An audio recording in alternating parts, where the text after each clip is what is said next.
event that Sheriff Benner was talking about is also going to affect our fire. I'm not going to say it's not going to. It is going to affect our fire. So in anticipation of that, I mean, it doesn't really change our strategy or tactics on the ground so much as just having that heightened awareness that our secondary lines or alternate lines that we're putting in, that there's a higher probability that we might need to use those, and it might change our strategy and tactics of timing of the event. So as the event gets ready to start, I know within our system, we'll make sure we'll broadcast it, and all of our troops will know on the ground that the event's about ready to start, so that way we can be ready for that. In advance of that, that's when I talked about that critical need of getting that fire burned down to the highway and trying certain sections of the line in. Those are prioritized on the incident, so that way we can make sure that those are tied in before those wind events start. What's the wind event time frame? Well, the actual, as it gets closer, it gets a lot more accurate. Okay. So there, it ranges. Currently, it ranges for us on the fire. They were talking anywhere from 10 o'clock in the morning to 9 o'clock at night, but the winds would change and increase and decrease variably within that time frame. So there's not like, in this period, it's going to be like this all the time, especially in this terrain, in this kind of environment. Just because it says it's a north wind or a south wind, right, doesn't necessarily mean it's going to be that on the ground. Erratic wind behavior. That's correct. So we have to take that into account as well. So the forecast and the alerts that sound really, really bad, or what they're telling you, is a part of the equation that we take in consideration, as well as the train and fuels that we're working. Now that's going to hinder backfire operations or not? It may, it may not. Okay. But that's what I'm talking about as far as our current conditions. Right. We measure those out. We have a checklist that we go through before we start any kind of firing, and making sure those safety measures are impacted. But it's also one of those where it's either going to come out or we're going to do this anyway type situation. So usually we try to time that so there's the least effect as possible. Do you have numbers of personnel and equipment posted somewhere, or can you just There was an rattle those out? information, yeah, there was an information sheet that I just saw that was posted out there.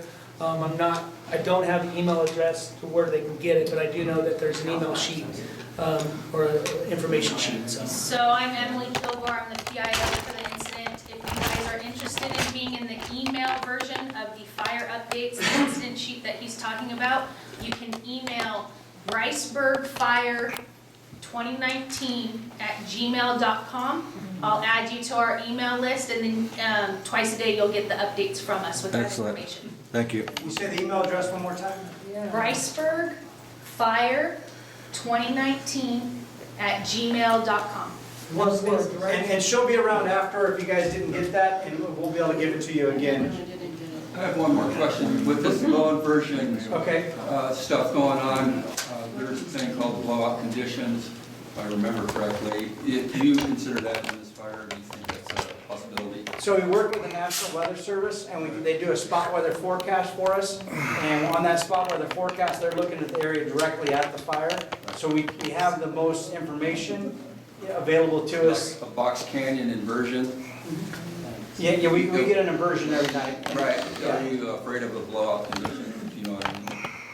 Yeah, so exactly. Well, what you're talking about is what's happening every day when you watch the fire at 1:30 in the afternoon. So and again, just like the wind with our tactics and strategies, you just have to be prepared to know that that's going to happen. So when we know that even though things look calm and they're great right now, that when that inversion lifts, we anticipate that fire activity is going to pick up. And we already have identified where we expect these drainages to burn out, and the blow-up conditions that you're talking about, that increased fire activity. But quickly, if the wind hits it quickly, that's Well, I mean, it's going to be the same thing. If the wind, when our wind changes or that inversion lifts, that we anticipate and expect that change in fire behavior. Okay. Sir, you have a question? There's some. 1 second, please. What's going on in the west side of your fire? The west side of the fire? You want to talk about the west side of the fire? Absolutely. So again, on the west end of our fire, the Highway 140 corridor, is that what we're talking about? Yeah, moving over towards Rancheria and Sherlock and Saxon and Oh, the west end. So feeling very good about the west end, sir. This area is actually what I would consider to be almost quote unquote cold.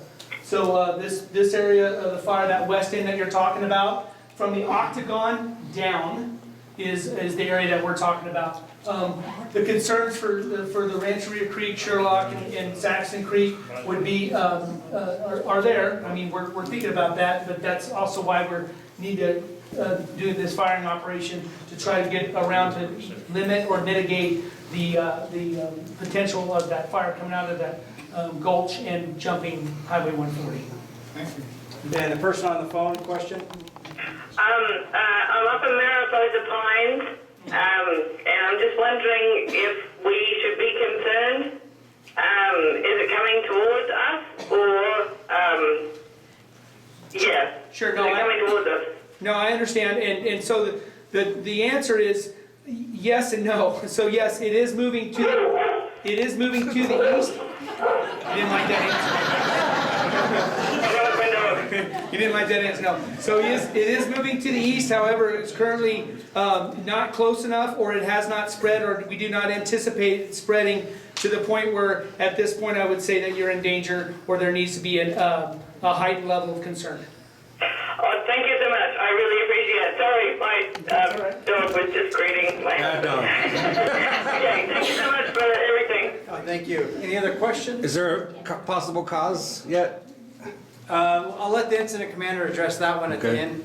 Ma'am? I'm just very curious about the, do you have an estimate of what the fuel looks like in terms of hasn't been burned in 100 years? Does that dictate the amount of fuel and the intensity of the vegetation? Yeah, it's going to make the fire burn more intense Okay. through that fuel. Do you have a measurement of how long that usually would take, the longevity, the activity of the fire when you have such an intense fuel? Well, they used to call it fuel moisture contact. Yeah. I Exactly. was curious about that one. That's what I was wondering. So obviously the fuel moisture, our live fuel moistures are what we call critical level. So as Chief Watts would say, the intensity of the fuels and the fuel loading, the tons per acre is really, is high, okay? Not compared around your house where you would have a much lower content and less opportunity for fire to spread and continue through the brush model, as in we do out in those areas where there is very low or limited fire history. So those fuels have been allowed to grow over the years. So as they get bigger, they still get drier. So it's just like whether you're going to burn a twig or you're going to burn a big bull pine. And so the intensity is much higher, and the spotting potential through the heat carrying an ember is much higher, and the respective fuel breadths during the summer become higher because it's a bigger fuel model with less fuel, with less moisture. And the next question is how many 100 years that hasn't been burned, and what's that scale looks like within the Mariposa County now, and how that actually dictates the future of Man, I don't know. how we That's a manage, good question. how we manage fire. Yeah. And one thing that's going to happen is if this reaches the Ferguson fire, Okay. the burn scar, the Ferguson fire last year, it's going to slow down in intensity just based on the fuels were reduced during that fire. So, I mean, Is there like any more of a promoting the prescribed burn in the near future where I'm sorry. is there going to be promoting more encouragement to prescribe burn intentionally and increment so that we don't build up? Yeah, Governor Newsom did release a 45-day project plan that we started this year, and we have started some projects in Mariposa County. And we also encourage people to make sure they do their LE 100. The Public Resource Code 4290 requires everyone to clear 100 feet around their home and flammable vegetation. So that helps. And we do have multiple projects going in Mariposa County. You want to touch on those real quick? There's one in Greeley Hill area. I mean, more focus on wilderness area that's not occupied by the community, so it's inaccessible, I guess. So CAL FIRE, there is a group within CAL FIRE in Sacramento that has been developing a model of vegetation and its condition. And that's available on, it's the vegetation treatment model. I can give you my card, I can give you the link, but they're absolutely. Oh, it's just, I asked this question because my husband is a bioecologist, so he deals with the vegetation and measures the fuel. CAL FIRE's developing. Yeah, and Mariposa Fire Safe Council has information on that. There's a American Forest group, Brittany out of North Fork. And there's other groups that are working on larger scale stuff, and so I mean, that is something we're looking at. I think I saw